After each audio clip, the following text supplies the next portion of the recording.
So in this Torah portion, it's called Lech Lecha, which they actually are spelled exactly the same, Lamed and Chaf.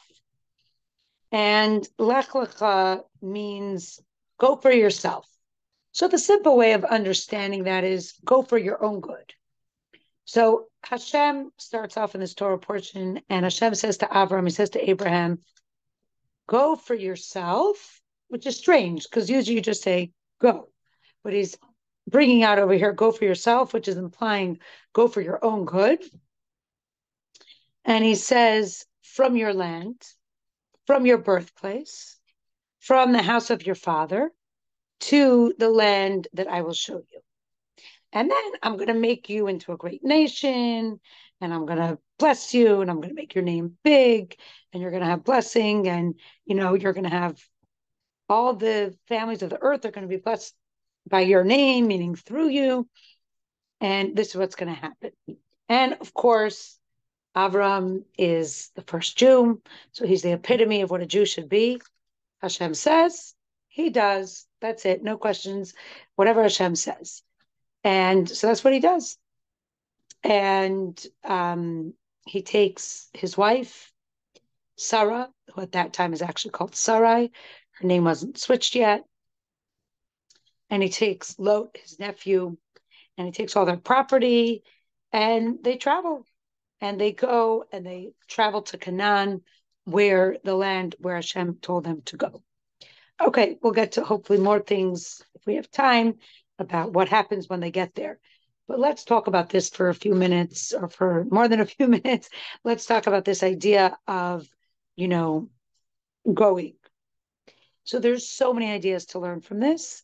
The first thing that I want to discuss is these two words, Lech Lecha. Go for yourself. So it could also be referred to as go to yourself. Go Lecha, to you. Reveal your true identity as a Jew, meaning you are a child of Abraham. So what was, when it's saying Lech Lecha, and it's a little bit of a strange word, so every time there's a strange word, it's kind of like a red flag to us, like, what message are we supposed to take? So the simple meaning if you look at Rashi, which is just supposed to be the simple story, he says, go for your own benefit, go for your own good, meaning I'm going to make you into a great nation. And here, you're not going to merit to have children. But when you go there, you're going to merit to have children. Which from them will come a big nation. And I'm going to make your character known throughout the world. And this is going to be the start of a great life. So you do it for your sake. You're not leaving because I'm telling you to do it and you're doing me a favor. You're leaving because you are going to gain so much from it. But when we look deeper, we know every message in the Torah is to take for ourselves personally. And so the practical message within the opening of this Torah portion is Lech Lecha, go not for your own good, but go to you. You should go to yourself. You should reveal your identity as a Jew. You are the child of Abraham. Each one of us has that same power of Abraham to go. Why did Hashem choose to use this extra word? He didn't need to tell Abraham to do it for his own good. Abraham was okay with that. He knew that. It's to give us a message that we should go, each one of us, I should go to my inner self. I should go and look at the next words, what he says. He says, Me artzecha.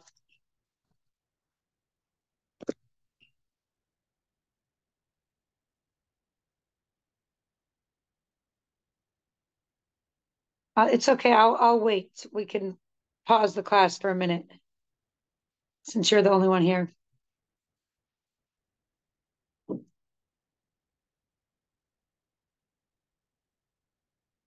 Okay. We'll continue. So when we say go for yourself, it's a message for each one of us. What do the words continue? Go for yourself, reveal your true identity. You're the child of Abraham. Where are you supposed to, how do you go from yourself? You have to go, meaning you have to leave me'artzacha, from your land. So simply, Avram was telling him, you have to leave your land, the place where you were born, the place of your father's house, and you have to go to a different land that I'm going to show you. But what does that personally mean for me in my service to Hashem? When I'm trying to reveal my real identity as a Jew, we're saying from your land, go away from the worldliness, from your physical desires. So in general, the way it works in Judaism is we have the spiritual realms, which are hinted to in the word shamayim, heaven.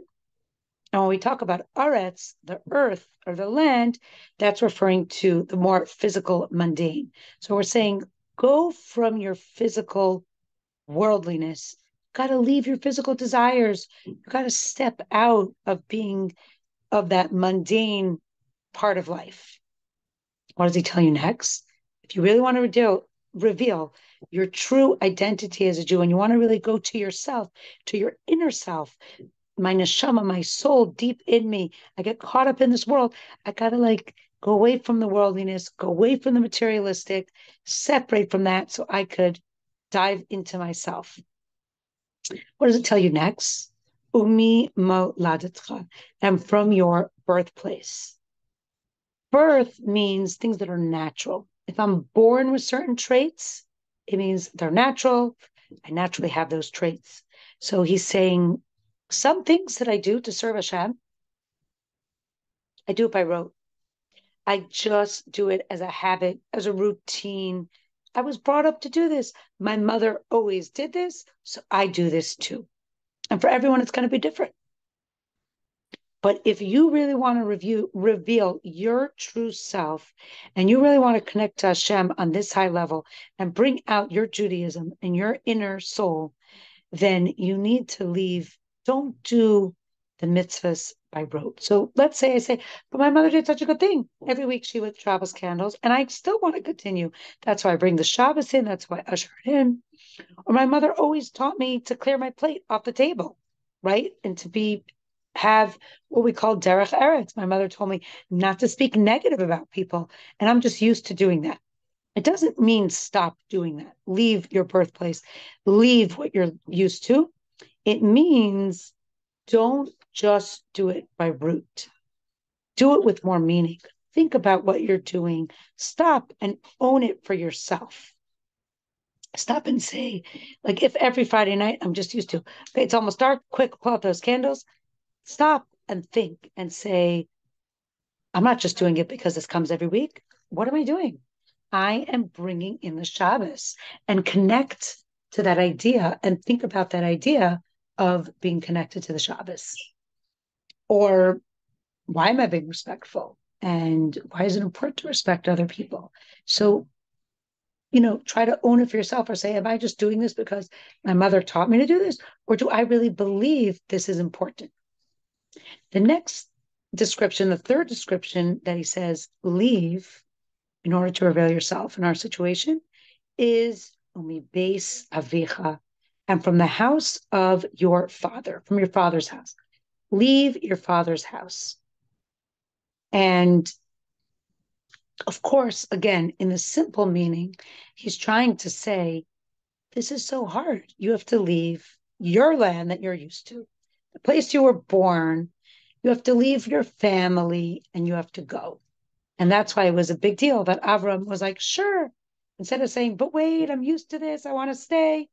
But in the deeper meaning within myself, how do I reveal my inner identity as a Jew? I leave the worldliness. I leave doing things out of habit, out of rote, and I leave my father's house, means thought. Wisdom is referred to as father, because it says that there's a father and a mother that give birth to a child. And it says that the wisdom and understanding give birth to traits. In other words, the first step is you learn about something. And then when you learn about something, you develop a feeling for it, which then leads to action. So he says that wisdom here is refers to as father. So why would I want to leave wisdom? He's saying you need to leave the wisdom and the smarts, like when we say smart aleck, of the Yetzer Hara, of the evil inclination. The Torah says, go away from your father. Don't be a wise guy. You say in Yiddish, don't be that wise guy when it comes to mitzvahs. When it comes to mitzvahs, don't try to rationalize and say, like when we say the smart aleck, we mean he always has a loophole to say, like, oh, you said I can't do this, but really over here it says this, so I'm not even wrong. It says this. So when it comes to serving Hashem, when it comes to doing the mitzvahs, we don't want to be like that. We don't want to be a wise guy that says, I'm going to rationalize. Oh, I'm speaking negative about someone, but I'm really trying to help them. Oh, but you know what? It's really hard for me to light the Shabbos candles this week. So, but I'm doing something so important. I'm visiting someone sick, so I'll just light them at 10 o'clock at night instead. We can't do that. God is divine. If he set it up like A, it's A. He gives us plenty of wiggle room, and he knows exactly who we are and what we can handle. And the mitzvah is that. In other words, if you keep Shabbos on Wednesday, it's not Shabbos. You might get a cleansing, a break from, you know what I mean? You say, okay, Shabbos, I'm going to detach myself from the world. That's wonderful. But it's not Shabbos. It's not divine. It's not godly. So when we have to always, not fall into the traps, the Yetzer Hara tries to tell us, oh, but it's so much more convenient like this. Or does it really even make sense? I mean, wouldn't Hashem rather you pay less for the food than eat kosher food? And then you could give that money to charity? That is logical. That is reasonable. But this is godly. This is something that Hashem said. And we can't decide for Hashem. If he said, so it's done, so it's done. Now, of course, we're always growing. And we can't say, well, I can't do everything the way Hashem said. I'm not holding there. That's fine. Take baby steps. We could do one thing at a time. But to rationalize and to say, when the evil inclination is very smart, and says he comes garbed in like, Jewish garb. He tries to come. He's not going to tell somebody who has never eaten crab in their life, why don't you eat crab? Instead, he's going to find something different. For one person, he might tell you eat crab. And for another person, that's not a challenge at all. But he tries to make it good. So he'll say, like, why are you going to, why would you want to pray now? You could go visit your friend in the hospital who's sick. Can I visit my friend in the hospital an hour later? But that's what he does. He tries to disturb you from something good with something else good. I once heard a story that how do you know? How do I know? And it's if they're two good things, how do I know when it's my evil inclination? So the answer is whichever one comes first. So it's very hard. You have to like step out and separate. So there was once a story of a man, of a great rabbi, I should say. His name was Reb Menachem Nachum Chnobler. And he was, he gave a lot of advice. He had like supernatural powers. He was able to bless people. And so he would stand and people would come by at certain hours and people would come and ask for advice and ask for blessing. And one time there was a lady that came by. And this lady said to him, I'm very poor. I'm a widow. I don't have a husband. And I don't know how I'm going to do it. I have to marry off my daughter. I have to pay my rent. I need to buy clothes. I need to buy food. And I simply do not have enough money. And I'm asking you for a blessing. I'm asking you, please, please help me. So after this lady came, he says, I need to take a break. He listened to her very intently and he thought for a minute. And then he said, I need to take a break and I'm going to come back soon to continue the audiences. Wait here. And there's a whole line of people waiting. And he leaves and he goes to his room and he's there for maybe an hour or two, really long time. And then he comes back and he continues the audience and he gives her 300 ruble. He says, here, he asked her before, how much money do you need to pay for all the stuff you need for the wedding, for your rent? And he said 300 rubles, which nowadays would probably be like, $30,000, $40,000, right? And his students, his disciples, asked him afterwards. They said to him, what went on? Why did you, that's not normal. He would, let's say he would have this private audience once a week, and he always did it straight. He didn't stop in the middle. He said, what happened? Why'd you have to stop in the middle? And he said as follows. When this lady came to me and she said she needed 300 rubles, I stopped for a second. I said, wow, what divine providence. This morning, somebody gave me 300 rubles. And they said, this is not for the synagogue. This is not for communal matters. This is for you personally, one of his followers. And so he was thinking, wow, let me go give it to her. I just got 300 rubles and I could give it to her. This is great. And then he started to think, I'm going to give her 300 rubles? I don't know. I mean, maybe instead I should help 10 people and give them each 30 rubles, right? Or maybe I should help 3 people and give them each 100 rubles. Why should I give all of it to her? Right? So these are the kind of tricks that the evil inclination plays on us. And so what happened? He said he didn't know what to do. He really didn't know the right answer. So he had to leave his audience and really contemplate and think about it and try to get down to the bottom of it and say, why? Why? Like, which one is right?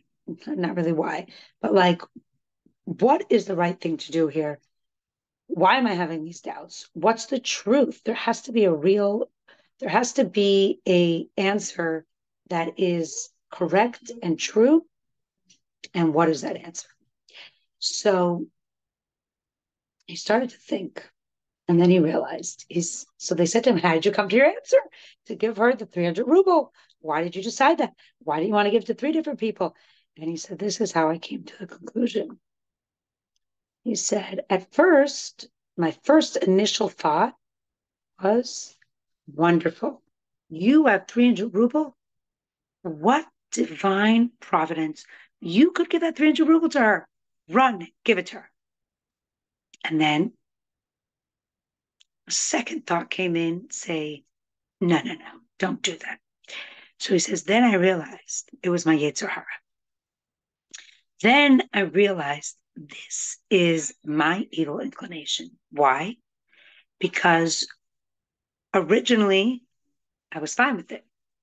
Now the evil inclination likes to come in. So the second thought is generally the evil inclination, the second thought. So he says, I realized because that thought came second to disrupt something good that I was doing. I was about to do something good. And then that thought came in to disrupt it. So then I realized this must be coming from the evil inclination. So that's what I mean. He's very wise. He's very smart, the evil inclination. And he gives birth to all these feelings which lead to action. And he says to you, he didn't say to Menachem Nachum Chernobler, don't give her any money. Because he would have said, that must be my evil inclination. Like, of course I want to do a mitzvah with this money. Why wouldn't I want to? So the evil inclination knew he had to be wiser than that. So instead he said, oh, why don't you divide it into three people? So that's when he realized that must be the evil inclination. And another point that's we could take from the story is when it's for myself in the morning, when all 300 ruble was for himself, he didn't say 300 ruble for me. That's so much money. I could distribute amongst a bunch of people. But then suddenly, when it was for someone else, hey, maybe that's a lot of money. Maybe I should divide it. Maybe I should distribute it. So that's another way that we could decipher.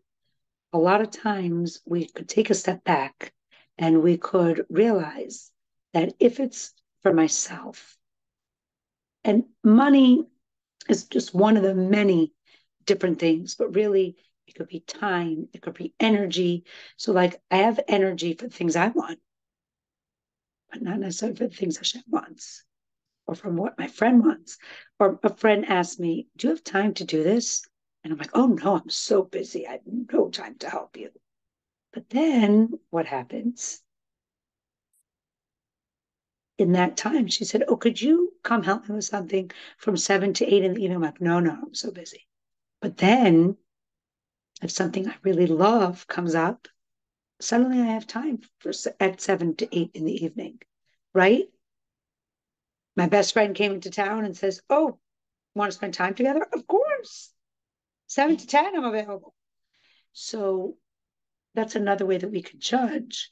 We could say, if it's for me, would I have the time, energy, the talent, the capacity? And if yes, then I should have that time, energy for Hashem or for another person.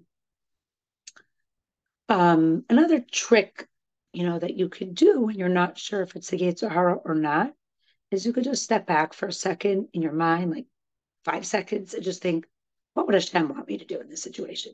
And usually when you step out for a minute, you're able to like figure out and say, yeah, I think Hashem wouldn't want that one.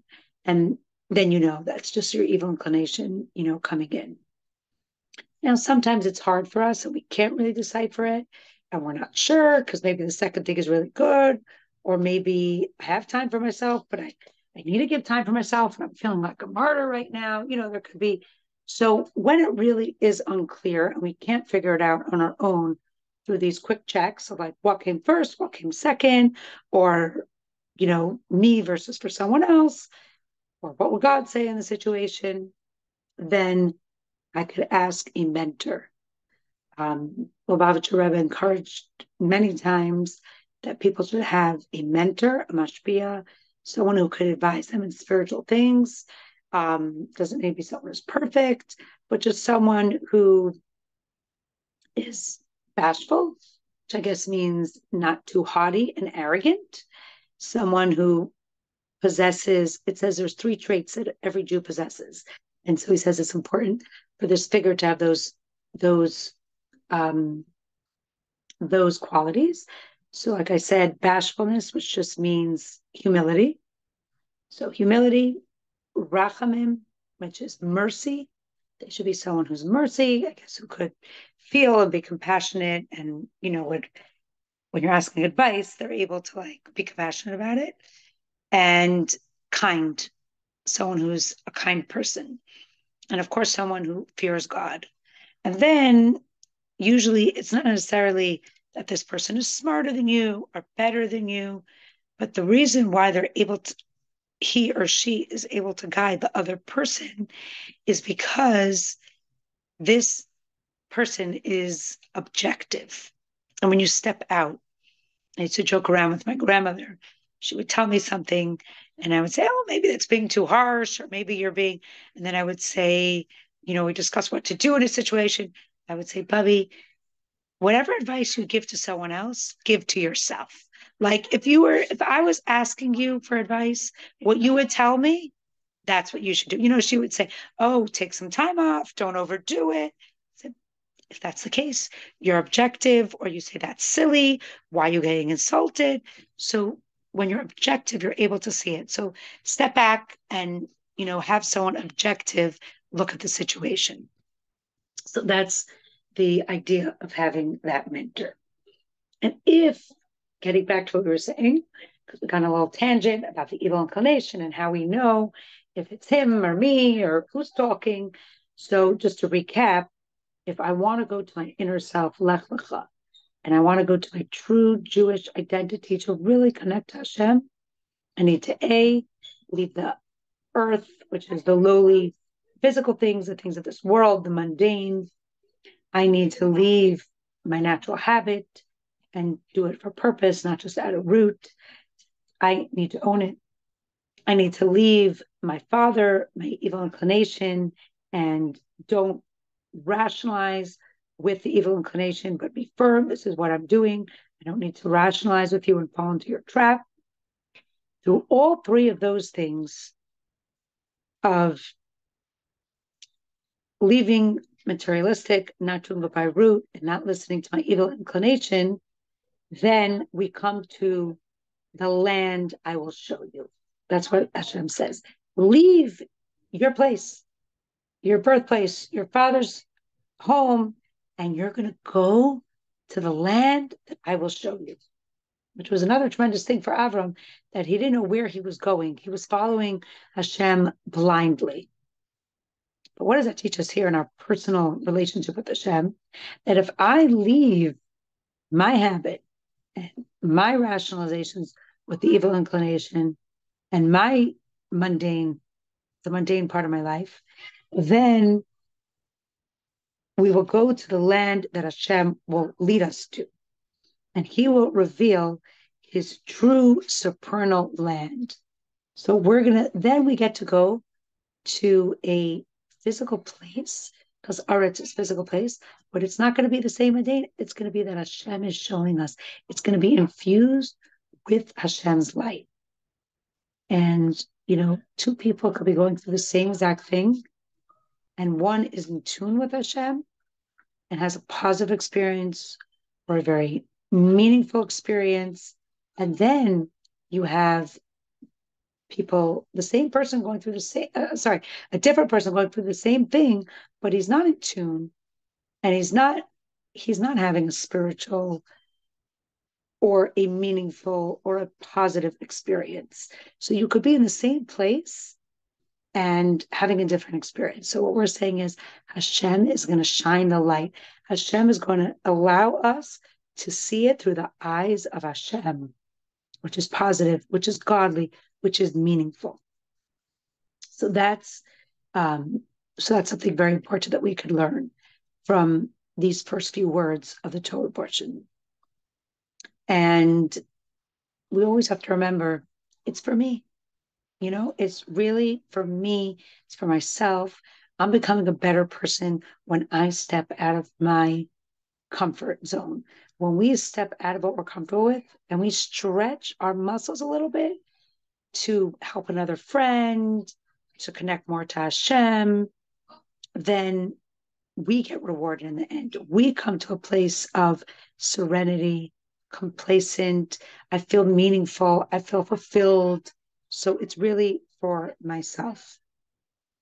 I just want to mention that this parsha is also very special because Bereshis is all about the creation of the world, and then it ends off with the sin of Adam and Chava. So it starts off joyous and it ends off not so joyous.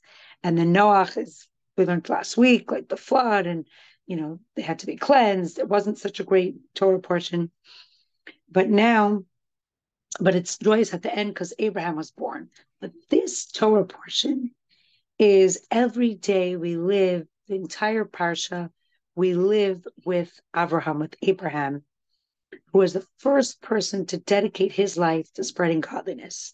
And it says we're supposed to live with the Torah portion. So every day we're supposed to be connecting to this idea of Abraham, which is he's the first Jew. He is the one who discovered Hashem. So every day we should be connecting to this idea of, I want to discover Hashem in my day today. Like I said before, you could drive down the highway and feel like it's dark out, I'm alone, and just only see negativity. Or you could drive down the highway and feel like, you know what? It's sunny out. It's nice. That person let me go ahead of them. And you could just see all good. It's really, it's like, are you looking for Hashem? You're going to find him. If you just nullify yourself a little bit and you just put yourself aside and you just start thinking about, like, if you look for Hashem and you're not so self-absorbed and thinking about yourself, you will see Hashem so much. So I feel like that's our service. That's what our avodah we call it. That's what we're supposed to be working on this week. To Abraham's in every, we divide the parsha into 7. So each one corresponds to a different day of the week. So in all 7 portions, in all 7 days of the week, Abraham is present. So, and Abraham is the first Jew. So we naturally inherit his traits. So we inherit that ability to see Hashem, to look and find Hashem in everything. We also inherit the trait of Mesiras Nefesh, which means self-sacrifice. And, some people want to say self-sacrifice, I don't want to give up my life for Hashem. And we say, don't live for God. Because Nefesh means soul, but it also means will. And you could give up your will for the sake of Hashem. And that is considered being like Abraham, who actually gave up his life. What does that mean? It means like, if I have my wants and my wills and the things I like. And what the Torah is telling us is instead put your will aside, put Hashem's will in front and do Hashem's will. And when you do that, it's as if you gave up your life for God. So I really, really, really want to get angry and scream at this person who was rude to me. But I say, what would Hashem want me to do here? What does the Torah tell me to do? I'm not going to get angry.